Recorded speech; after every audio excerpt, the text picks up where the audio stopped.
So I'll just start with a little bit.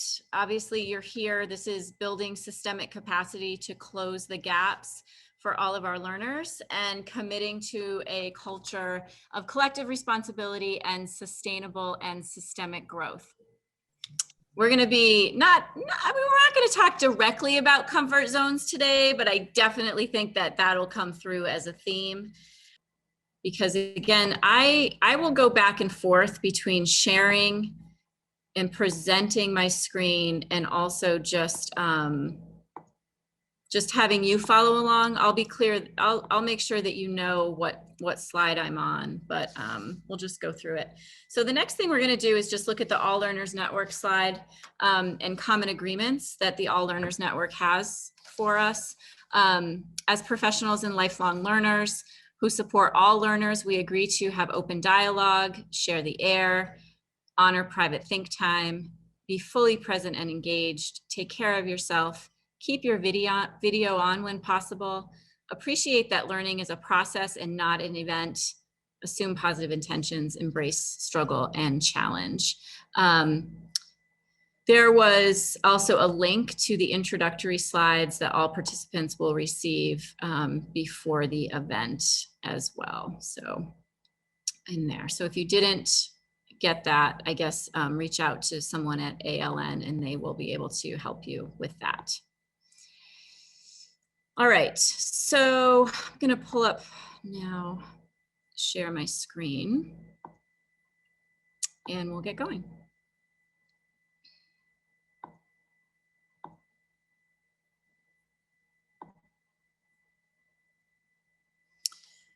Okay, so just a little bit, I guess, about me. I serve Essex Westford currently as the Director of Learning and Instructional Impact, and I'm also serving currently as the Virtual Academy Principal, which has been a really awesome and innovative opportunity to put a system together to meet the needs of the kiddos who need to learn remotely. But this systemic work that we're going to be talking about today, for me, when I earned my second master's degree, actually, that I first started to really understand that there was a science behind systemic and sustainable capacity building in schools and in districts. But the really funny thing about that is, if I think about my own journey through education, starting from kindergarten, I've always been fascinated by this stuff, and this is how I know that. I was a kid who grew up with a lot of adversity in my life.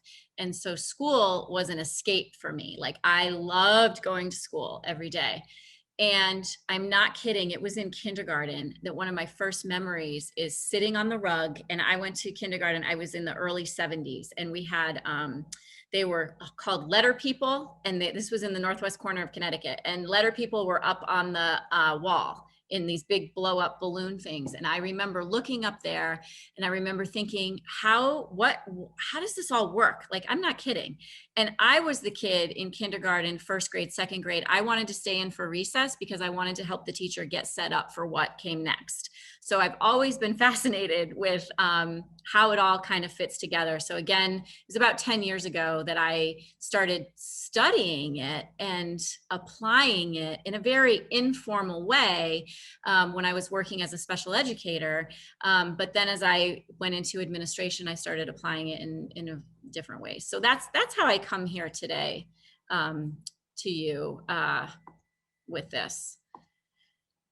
So our time together today,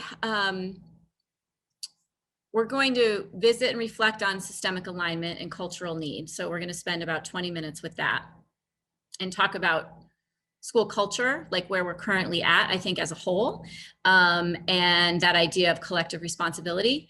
We're also going to we're going to move from the idea of culture, the more theoretical stuff, and then we're going to get into the nuts and bolts of like the technical components, because you can't have one without the other.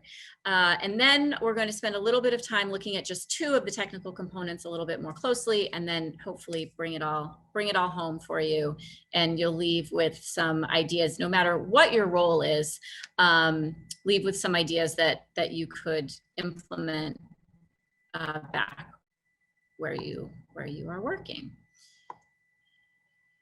So culture, why, and the importance, and what is it? So we're going to watch a story right now.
Okay. So let me just minimize this and stop that and go back to this. So what we just watched was obviously about penguins and Antarctica. But what are some things that you think that you just saw that might be applicable to shifting cultural norms in a school building? What did you just see in that video? Like if you think about the penguins and you think about their story, what could be applicable when you think about cultural norms that we currently have and maybe shifting those norms? What's applicable? Just a popcorn out, just unmute yourself and we'll do like maybe 3 or 4 suggestions. Anything that resonated with you? I would say helping the people that are going to be involved in the change be aware of why this change is happening, and then what's their involvement in the change. Like, how does it affect them? Yes, great point. Good. Another idea? Team with a vision. Mm-hmm. Yep, great. Thank you, Rick. Had that vision. One more. I think the cultural change is a big part of that too. Talking the talk, walking the walk until it becomes part of the story. Yeah, thanks, Robin. And hopefully, and today we're going to talk about that. We're going to talk about, talking the talk and then walking the walk and how to, integrate those two things. So this Gusky quote, it is one of my favorites. It is, if you do not believe that all kids can learn well, then pick out the ones that you think can't. And if your reasons for identifying those kids are all about them and not about you, then you probably ought to consider another profession. It's harsh, right? But like, that's where the rubber hits the road, right? So if we say that the fundamental reason that we exist as a public education institution is to guarantee learning for all kids, do we truly mean that all means all? Do we truly mean that all of the students with whom we are entrusted to serve have equal opportunity to gain benefit from our high yield instructional practices? Do we mean that? So it's moving our thought process from not just that all kids have a quote right to an education, but that all children can learn and that all children will learn. So again, it's not that they all have that right, but they can and will learn regardless of their demographic. Demographics do not define destinations, or they shouldn't. Regardless of zip code, regardless of how much pigmentation they have in their skin, no matter how much money their parents might make, what they have in the bank, we believe in the principle of human potential. Can I get a thumbs up on that? Right? Okay. All right. How many of you have ever felt that you believe that, but how you do that is something that you struggle with and stumble on? When you think about that, all means all.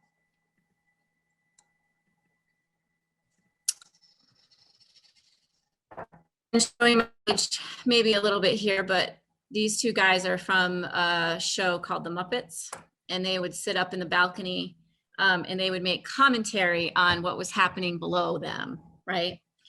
So again, as you know, you're here because you know that we're going to talk about closing this gap today, right? So we're going to spend just a minute right now on what you currently have in place in your system or your classroom or wherever you are. And so what you currently have in place, and then what would systemic structures look like if we were truly to make what we just talked about on that previous slide a reality. So if we truly made that, mantra, like all means all kids are going to benefit from those high yield instructional strategies that we are utilizing in our classrooms. And how does culture align with that? So again, what do the systemic structures look like if we were to truly make this a reality? If you were up in the balcony like these guys, what would that look like? And maybe just jot some notes down privately or pop some in the chat if you want to. What would that look like systemically? What would you have in place from that 30,000 foot view or balcony view. And again, this is just this protocol from the balcony protocol that you have access to this now, obviously. Again, it's just a good way to get, if you're facilitating a meeting, it's a good way to get people kind of thinking about, again, the what's possible and that vision that Rick talked about a little bit, just a little bit ago, like what's the vision if we were to close these gaps and if we had the systemic structures in place for kids. So again, jot down, your own private thoughts, what needs to be in place for that. All right, so today you're going to hear me ask, how do you know, how do you know, how do you know, how do you know that you're doing the work that's the right work?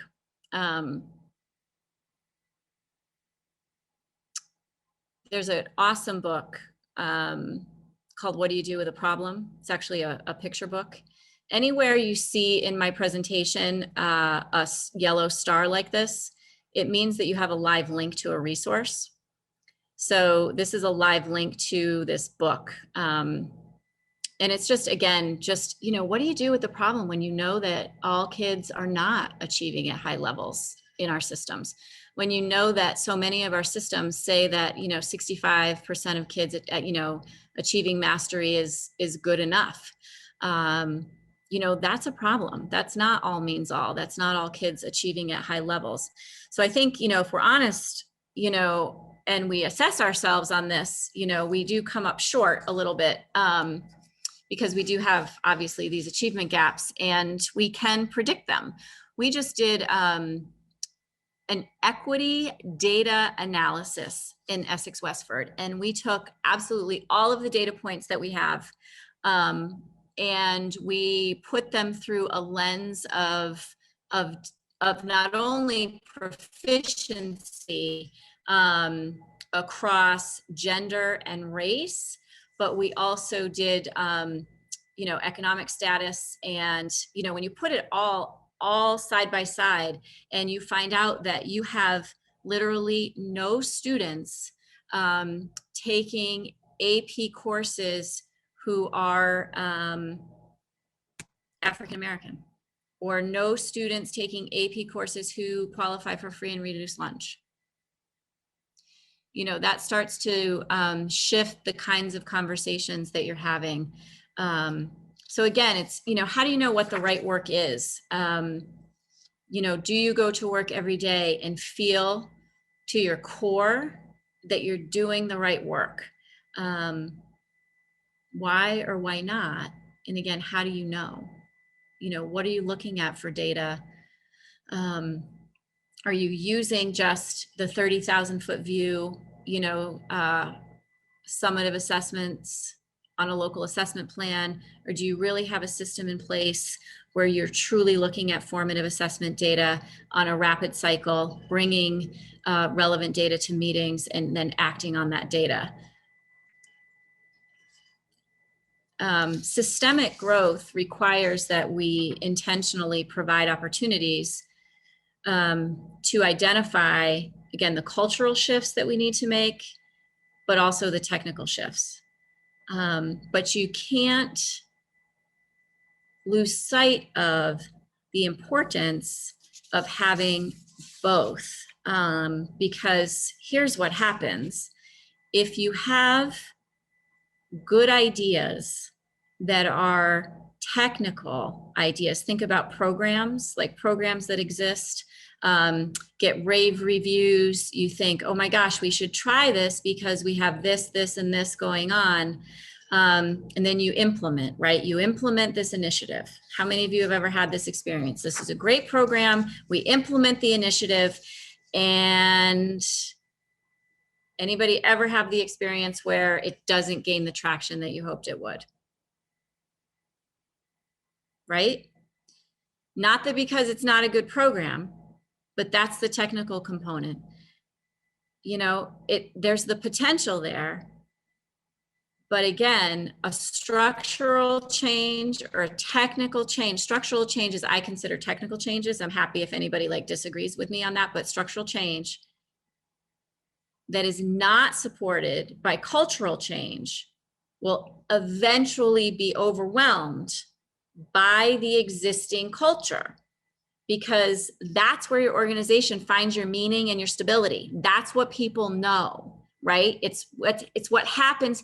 You know, I often kind of say this, like, I can present to people, I can have faculty meetings, I can have meetings with administrators, you know, and everyone can be in that meeting and they can agree with me.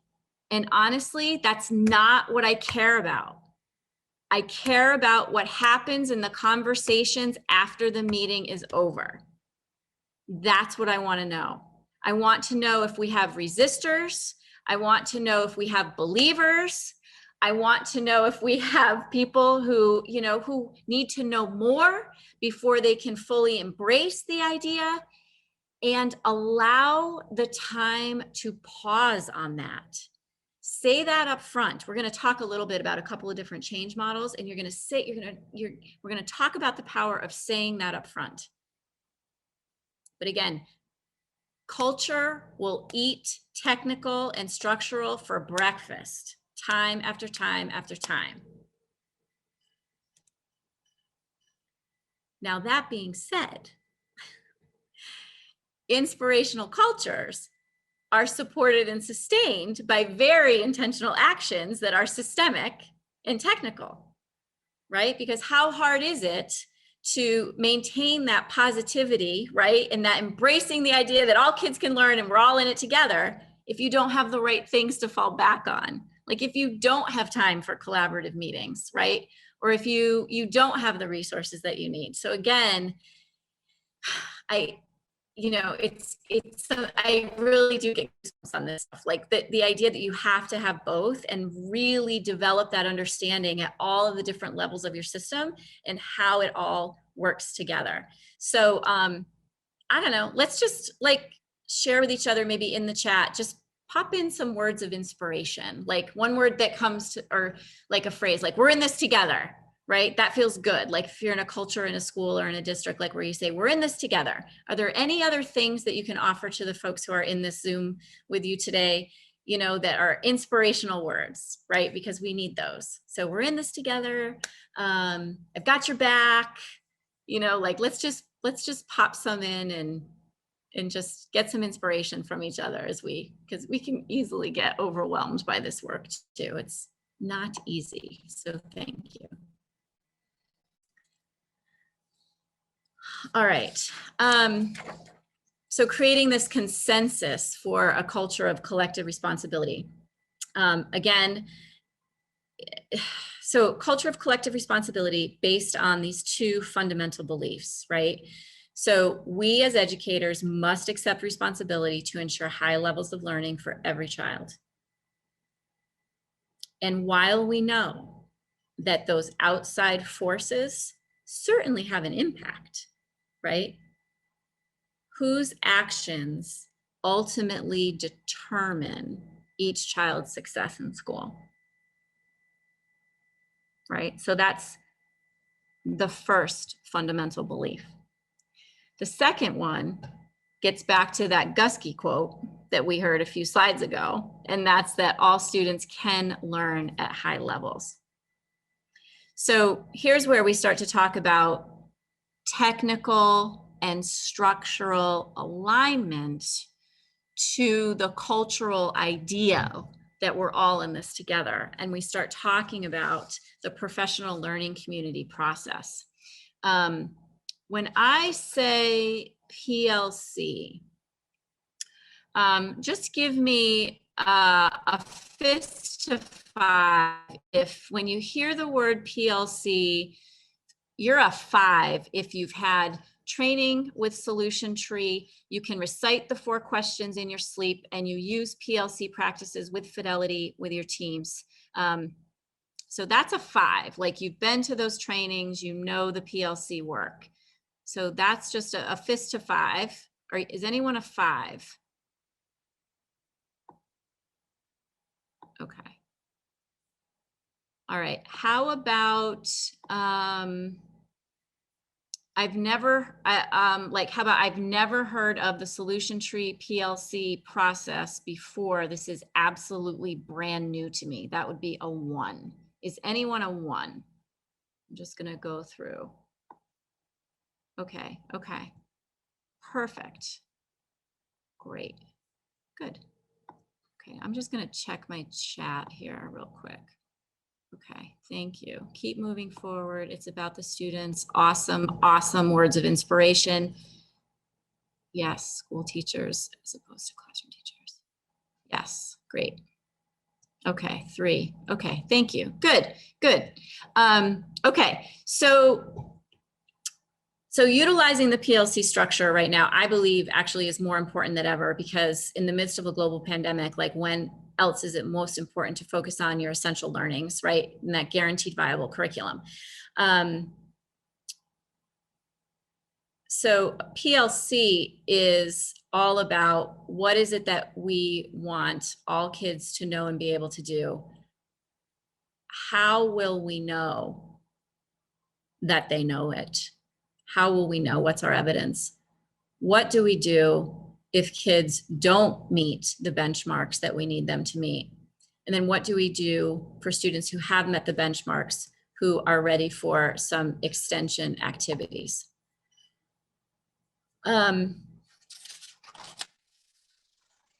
So obviously, you know, we all know we're practitioners, so we know that we have some achievement gaps to overcome in our systems. And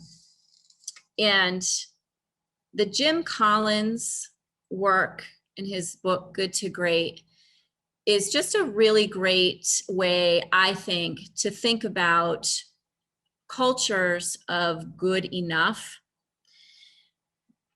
I know I've been involved in conversations where people have said things like, you know, 70% is good enough. Or we kind of accept it as a cultural norm, you know, that students on IEPs or students who might qualify for Title I won't achieve at the same high levels as students who don't have those factors. But Jim Collins, this quote, you know, no matter how much you've achieved, you'll always be merely good relative to what you can become. The moment that you think of yourself as great, your slide toward mediocrity will have already begun. And again, that gets to that commitment that we must have in our schools for all kids. You know, and Jim Collins, he has an interesting little analogy that he talks about, and he talks about if you could be a fox or a hedgehog, what would you be? So if you could be a fox or a hedgehog, what would you rather be? And he talks about most people choosing to be a fox because of the appeal, I guess, of a fox, like, you know, beautiful, sleek, cunning, and not a hedgehog who's small and prickly and found, you know, quiet, plodding, that kind of thing. So he'll say, when he does a workshop, he'll say, so what do foxes and hedgehogs have to do with success? And in short, he says everything, because it's about learning the art of simplicity and the art of pausing and what is most important, and creating a clear focus, because the hedgehog outwits the fox, because the hedgehog is only focused on survival, that one thing. And so that's why it's better to be a hedgehog than a fox, because you're guaranteed that you're going to survive, because that's what you focus on. So anyway, good to great. Just another thought, you know, again, culturally, how to build that culture that we want. You know, anytime you think of yourself as great, your slide toward mediocrity will have already begun. So good to great, Jim Collins. Okay, so another question that will just help me get to know you all as a group just has to do with John Hattie and his research. So again, just a quick 1 to 5 in the chat. Are you familiar with John Hattie's work? Again, 5 means you're familiar with it, you use it, you talk a lot about collective efficacy, you understand the 800 meta-analyses that were done. And a 1 would be, no, I don't know John Hattie and I'm not sure. Okay, great. We've got some 4s, some 3s, a 1, great, okay. Okay, so we'll talk just a little bit. So John Hattie, so John talks about collective teacher efficacy, and you can see the table here having an extremely significant impact on results. And that when teams of educators believe that they have the ability to make a difference, exciting things, awesome things happen in schools. Hattie's research actually goes back to the 1970s when there was a psychologist at Stanford who uncovered just that dynamic within multiple working groups, not necessarily just educators, which is something that I don't know that everyone realizes. But in 1977, he observed that there was the group's confidence in its abilities seemed to be associated with greater success. So in other words, the assurance that a person places in his or her team affects that team's overall performance. And again, researchers have since found this to be true across many domains, and especially it's getting a lot of attention in education right now, for sure. So that's Hattie's stuff. Let me just see. So yeah, if you just look here, so collective teacher efficacy is at the top right now, student expectations. You see RTI, response to intervention. So these are correlated to a year's worth of growth for kids. So you can see that collective teacher efficacy has a high impact on a year's worth of growth for our students and closing those gaps, you know, all the way down to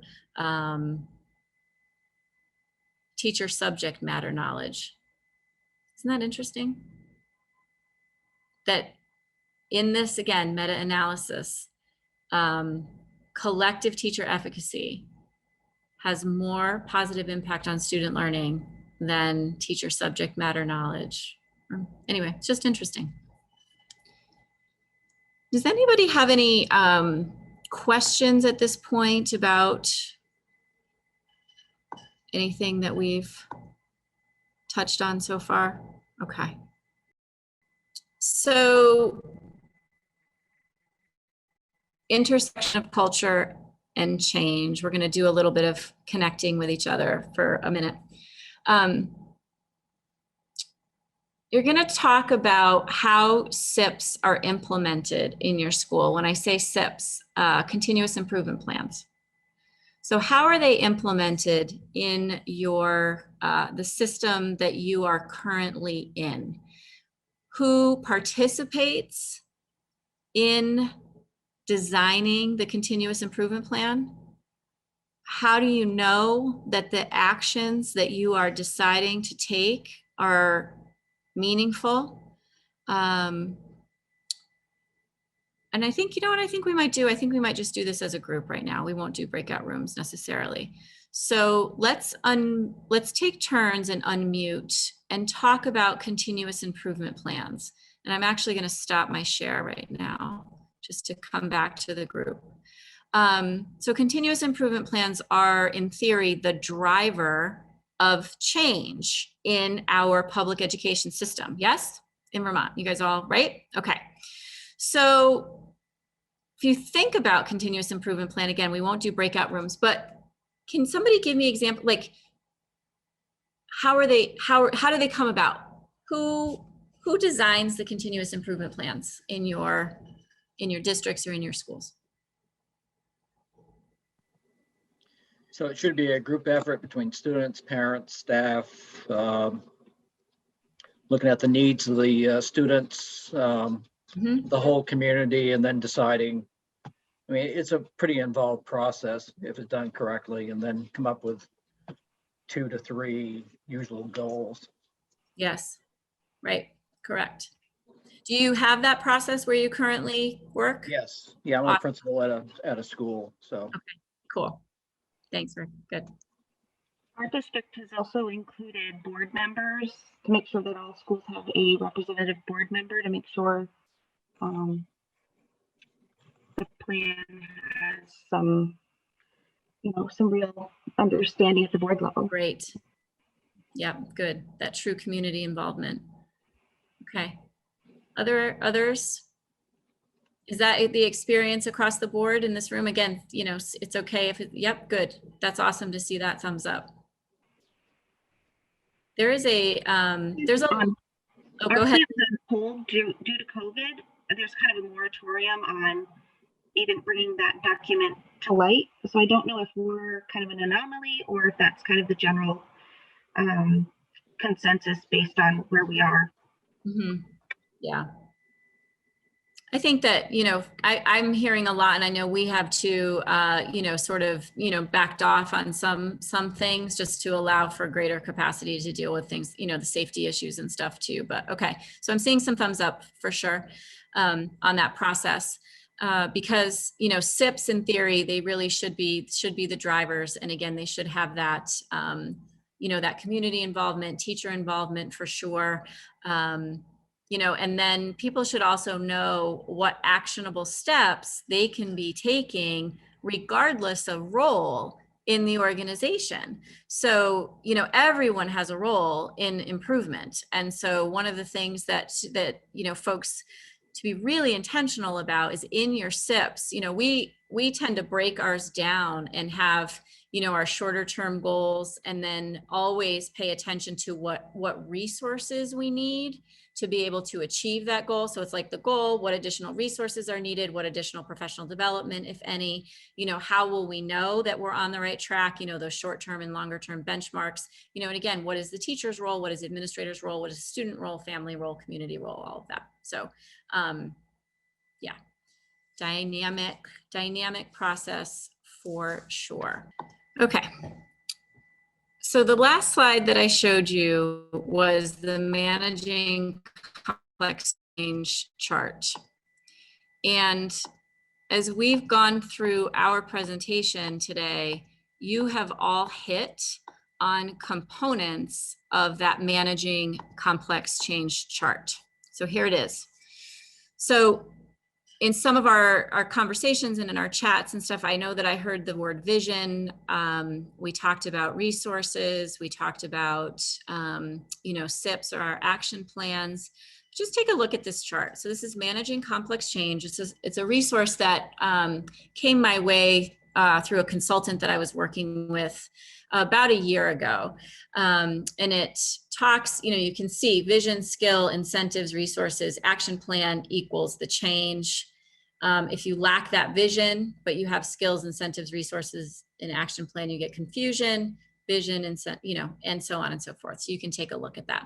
So again, that just, it's a nice visual that just helps us to really embrace the idea of the complexity of moving systems forward and closing gaps. This is a change model that I started using in my work when I was a principal. And this is all about, because I often say, like, you cannot discount the human factor in anything that we do in education. Like I mean, we just have to honor, you know, who we are as human beings and what we bring to the table. And so, you know, back when I was a principal and we were working through standards-based grading and some pretty significant, some needs around our school, some behavioral issues. This is something that I presented because, again, if you're going to move things forward, you want to be sure that you're paying attention to the culture. And no better way to pay attention to the culture is to really understand and give people an opportunity to express how they're feeling about whatever it is that you're talking about. So what Kubler-Ross does in this change model is it acknowledges that idea that education is emotional work because the problems that we are trying to solve are so difficult, right? And because if they were straightforward, we would have found them already, right?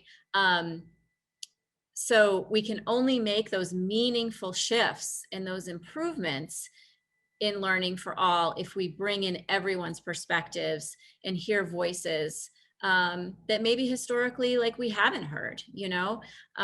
So creating that psychological safety for your teams, for the folks that you're working with, really a fundamental factor for those high performing teams and getting that culture that you want. And I just a quick example, last year was my first year working in Essex Westford. And one of the things that was very clear that we needed to establish our essential standards. And this was one of the first things that we did. We said, okay, here's our goal. For the year, we're going to establish our essential standards K-8 in literacy and math. How are you feeling about this?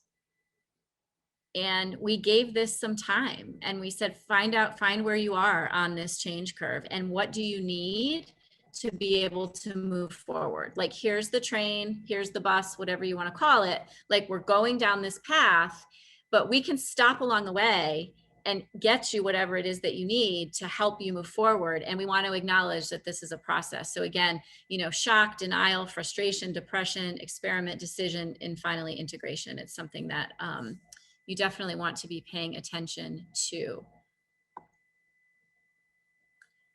And this is another change model. This is Cotter's. And Cotter's model is more of a collective, how a group functions through the change process, and less about the Kubler-Ross, which is the more individual.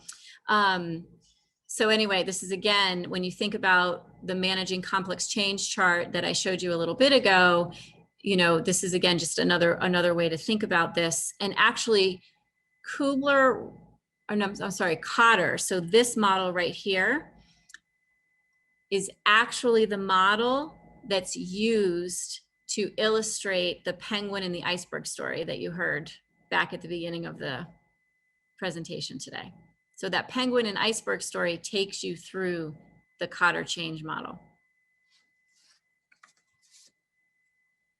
And I can say I found the most success when, again, you pause and you take time to do all of that work. So now we're going to explore the essential technical components of the systems that we hope can close the gap. We just talked a lot about the cultural components. So now we're going to talk about the PLC, the RTI, and ultimately the MTSS work. So again, just a reminder that any of these little yellow stars are live links to resources that I'm going to be talking about and referencing as we go through this process. So PLC, when I talk PLC, I'm talking about the solution tree model of PLC work. And that is the 4 questions, driven by the 4 questions. But if you're a PLC school, the PLC schools that implement with fidelity, they implement all of those concepts. The 3 big ideas are learning for all, building a collaborative culture, and focusing on results. So again, if we think about the earlier portion of our presentation, we were talking about that culture and the need for that. And again, the PLC and the RTI work help to bring those technical components in. But what I love about this work is it acknowledges the need for that cultural component as well.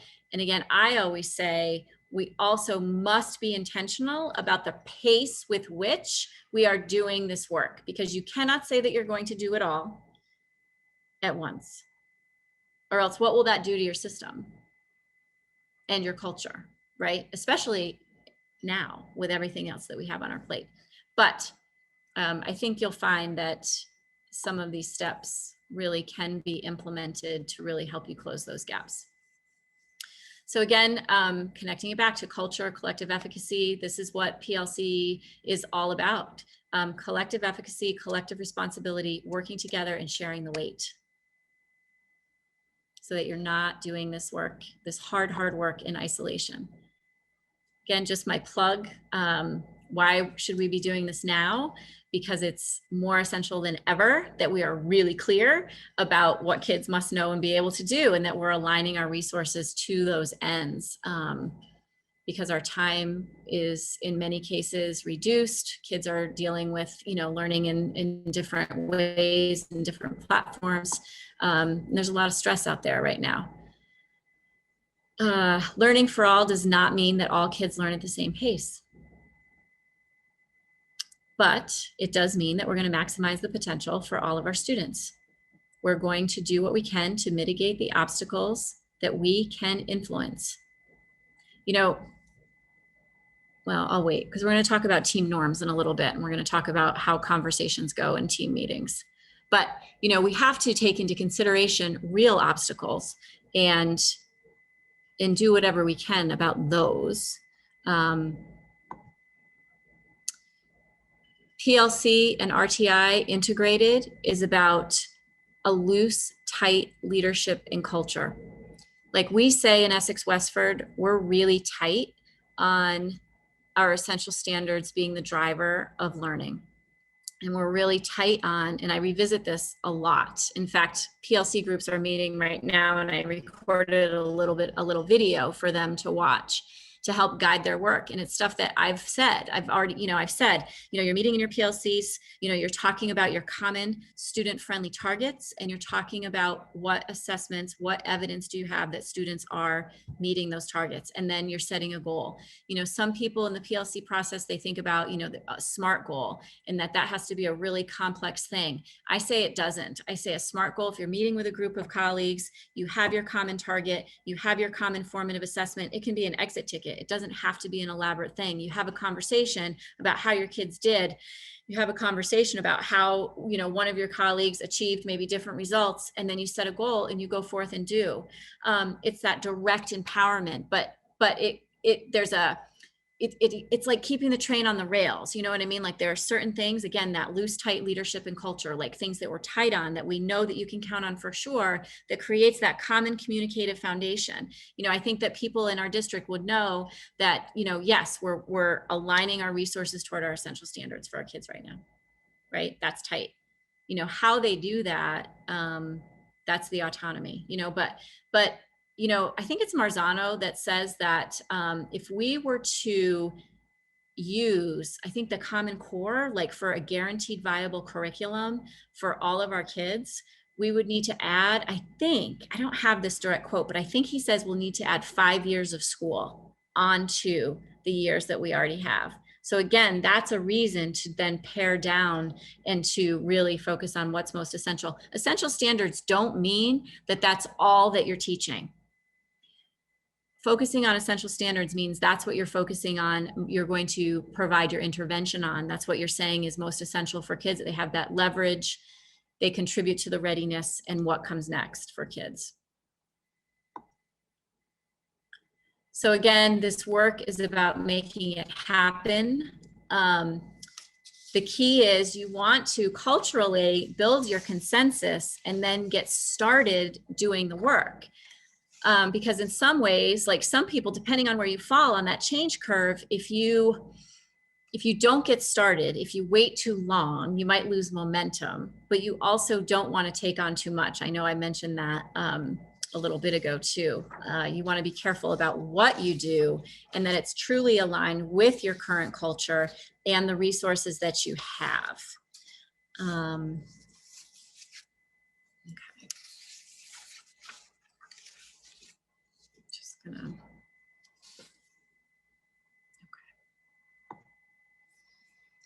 All right, so tight elements of a PLC.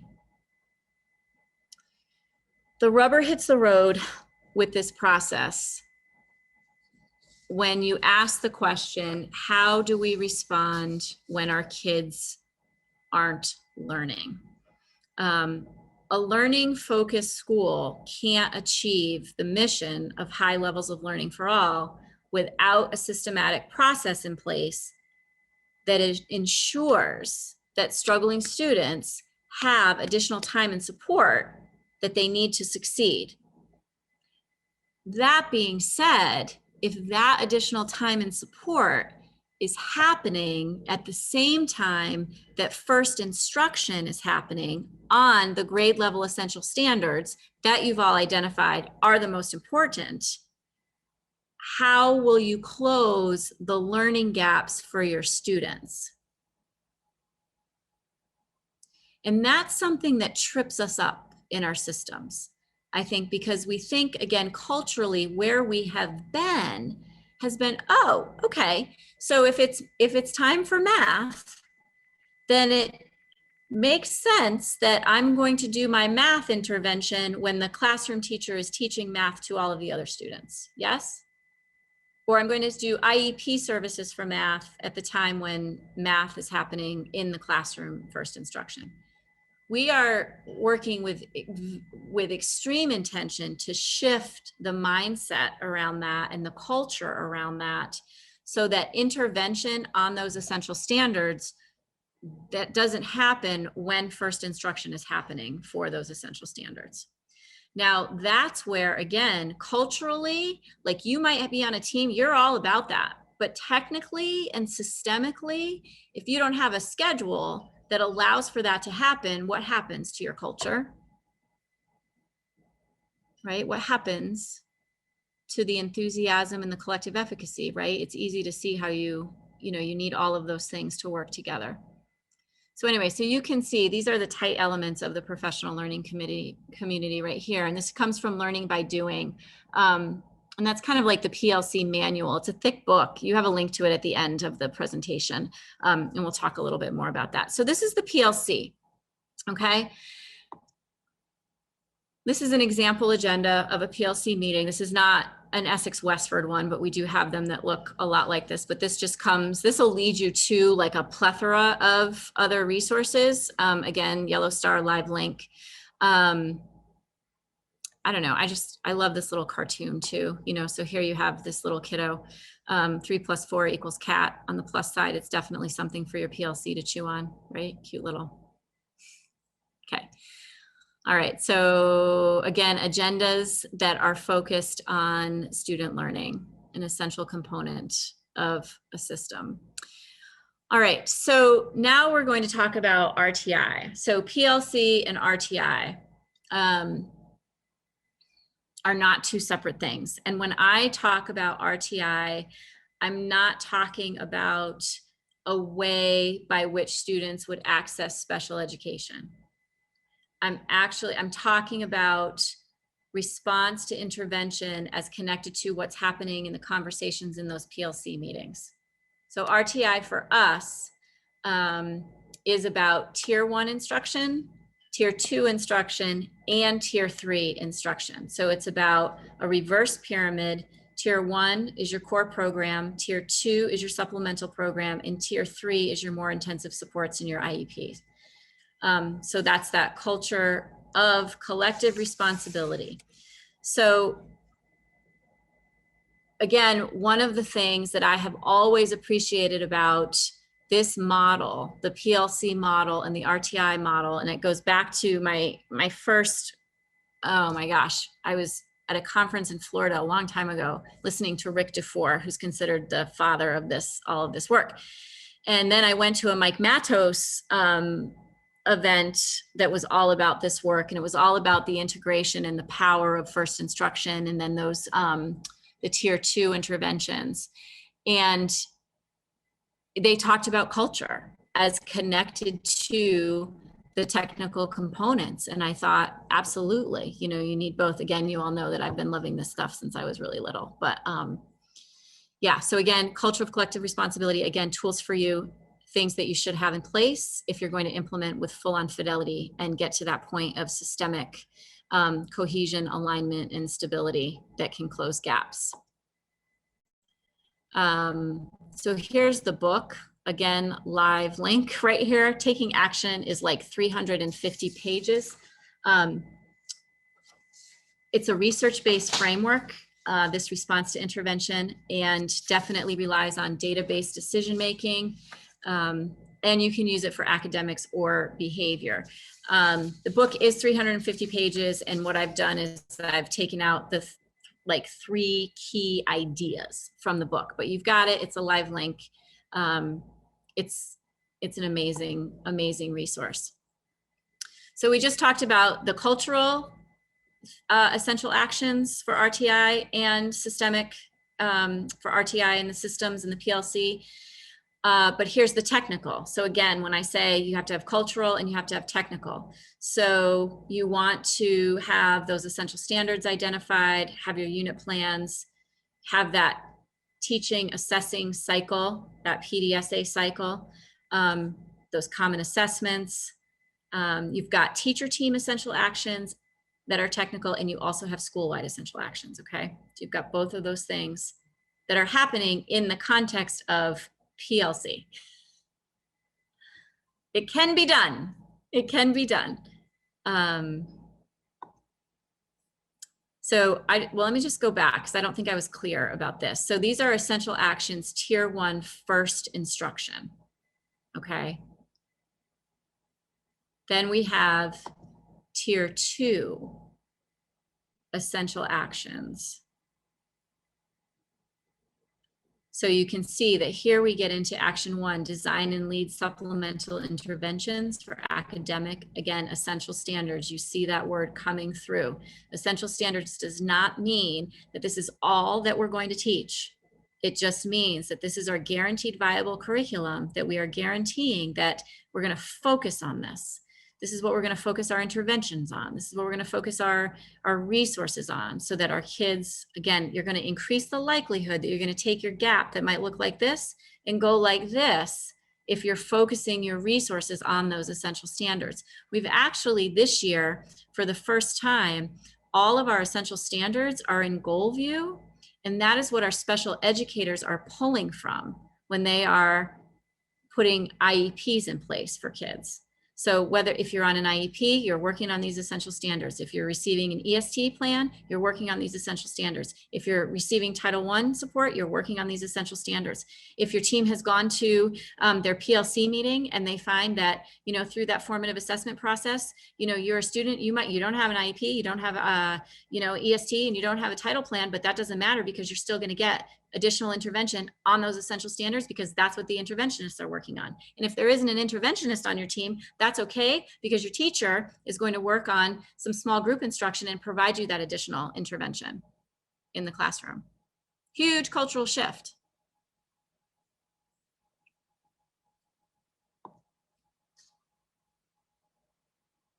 Okay. Well, so reverse pyramid. So all kids at the top get core program. Then you have supplemental supports, and then you have intensive supports for a smaller population of kids. So what I did here was I gave you an example of the inverted pyramid that has been completed for one of the model PLC schools in the United States. I will tell you that in Essex Westford, we started this work last year, and some of our schools have this completed, but some don't yet. Again, we want to just be really mindful of where people are and their capacity to do this work. This is a lot of work, right? Again, live link here for you to explore, resource. But the folks who have implemented this, here's what has been so inspiring for me. And I actually just put it in my little recording that people listen to because I can't be with them right now. Like, we have teams, like they started meeting in PLCs like bi-monthly, like twice, you know, every other week, right? To talk about this work within those tight frameworks that we talked about a few slides ago. And they now, some of those teams, they're now meeting like twice a week on their own. Like they've seen the power. And so they're having their meetings more regularly, and they're implementing their PDSA cycles even more rapidly. And our data, we saw pretty impressive formative stuff going on right now. A lot of work to be done with our local assessment plan too, but we'll get there. Okay, so individual reflection time right now. So you have your essential action charts that are in your presentation. You can click through them. What, if anything, have you done in your school? Like, what's in place for you right now when you think about essential standards, you think about student-friendly learning targets? You know, you can go back to any one of those slides and take a look and see, you know, what you have in place right now and what you feel good about. So let's take like 5 minutes to do that. So it'll take 5 minutes, shut your camera off, do some private reflection, review those essential action charts that are in the slide deck. And what do you currently have in place? What's working? 5 minutes.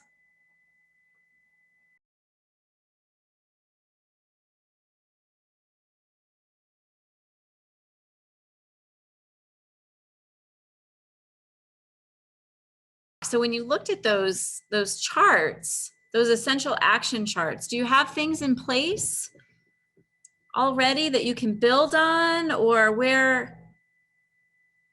Right now, we're kind of at ground zero and rebuilding our MTSS system. And so I think we have 5 people right now, maybe it's 6, that are kind of acting as a think tank right now to reimagine what our MTSS could be. And kind of where we've landed, it's some of the things that you've said, like Mike Maddos's work and some of the DeFore stuff. We used to do PLC groups, and that was a long time ago, but they were so successful.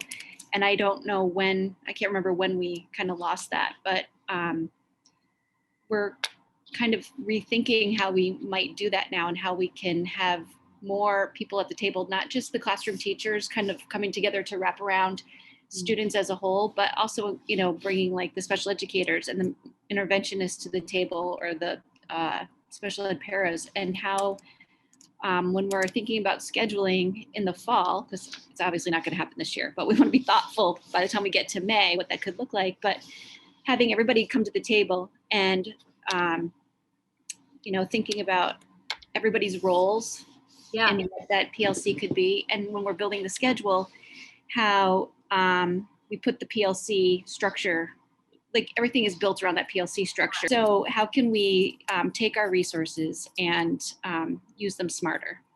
I mean, I'm just full of ideas right now for like just thinking about like facilitating like a futures protocol with your group. We did that in EWSD last year with a couple of different groups. You know, this year we actually aligned our budget conversations around time. And like, it was like, so, okay, so we're going to have budget conversations, but we're also going to have conversations about resources that are not monetary at the same time. And we built this amazing visual, and I almost shared it with everybody, but then I was really cognizant of the fact, like, I'm sharing so much, like, but like, so we have this visual that breaks out like budget and education and alignment of resources, all toward, again, that guaranteed viable curriculum. So that's something else. I'm happy. And I'm actually on a book review committee for Solution Tree right now. So I'm working really closely with Mike and Jack, 2 of the consultants. So I'm happy to share with you. I'm all about sharing, like totally. I don't actually work in a school, but you know, when I think about institutional change, I think from my standpoint in watching instruction, we're often asking teachers to do something that's really brand new in many cases. And we're asking them to teach in a way that they didn't learn. They didn't learn. And if you look at research about why teachers teach the way they do, the #1 influencer is you teach how you were taught and how you learned something. And so we're asking them to teach in a way that they didn't learn, through a way that they didn't learn, which is drastically different than a lot of other countries. You know, I've watched teachers teach all over the place, and I'll say that the best teachers I've ever seen are American teachers, the best American teachers. But so you can be mediocre in a place like Japan, and all you have to do is teach like you were taught. And if you do that, you can be very successful in a place like that. So I think one of the things we have to keep in mind is that this is new for a lot of people. It shouldn't be. We've known this stuff for decades, but for most people, this is brand new. Thank you. And brand new is scary. Scary, right? And asking me to stand up in front of my kids and do something that I'm not 100% confident with is not going to last for the long haul. Exactly. So I think change, what we're asking people to do, has to be small steps, has to be doable, and it has to be lasting over a long period so it becomes habitual. And then you take the next small step until that becomes habitual. But change in schools doesn't often work like that. We want something quick, and we want something that's a silver bullet that's going to magically raise test scores, and that's just not how it works. It's so not how it works. Right. Thank you for that. I mean, the interesting thing in this COVID environment, though, changes happen rapidly, regardless. And in some ways, thinking about using data, it's become easier. Just because all of a sudden people are put into a very different learning environment than they're used to. I mean, there's plenty of negatives, but some of these opportunities, especially around using data, because all of a sudden we have more resources and I guess capacity to dig into it a little better, which is odd because everything else seems to have less capacity to handle. So I think even though, you know, districts are struggling, this is actually a big opportunity to make some of these shifts. I know we, especially when we're thinking about RTI practices, have been able to shift quite a bit in through data teams, getting them finally off the ground. So I think this COVID environment in some ways has been a good thing from schools. I'd be curious how we all come out of it on the other side. Yeah. Yeah, there are, in the presentations, there's a few tools linked for data teams. And one of the things that, you know, I wanted to talk about too is just as simple as it sounds is norms, you know, and really making sure that when you're getting together that, like, you know, the norms that you've had go beyond like the nice norms, like we're going to start and end on time, like that's really important, but that, you know, we're going to bring fresh, relevant data to the meeting and we're going to have a conversation about it and then we're going to act on it, you know, like that's a norm. Or that, you know, we're leaving the meeting confident that our time together had a positive impact or will have a positive impact on student learning, or on, you know, I'm leaving with greater ideas and better understandings of how I can meet the needs of my kids, or so, you know what I mean? Like just norms that go a little deeper for those data teams. But yeah, no, it's complex, so much. And what I hope though is that, you know, for this smaller group and for the larger group, you know, like that people would leave like inspired and like have, like I said at the beginning, you know, a couple of ideas, even if they're, you know, conversation starters, or, you know, hey, have you know, taken a look at this resource, or hey, did you know about this? Or, you know, we really haven't had a conversation about, you know, how, you know, culture and technical components really do need to, you know, we need to pay attention to both of those things, or in an intentional, very intentional way, or, you know, anyway, so that was my hope for today. It's so much, like if you could do, you know, an entire course plus, I mean, one of these components could be a whole day, easy, over a course, you know, and you have to, like I said, I'm revisiting it in Essex Westford, you know, all the time, and we have so much work. So anyway, that's about it for our time together. I hope that this was worth your time to talk with me and spend some time. So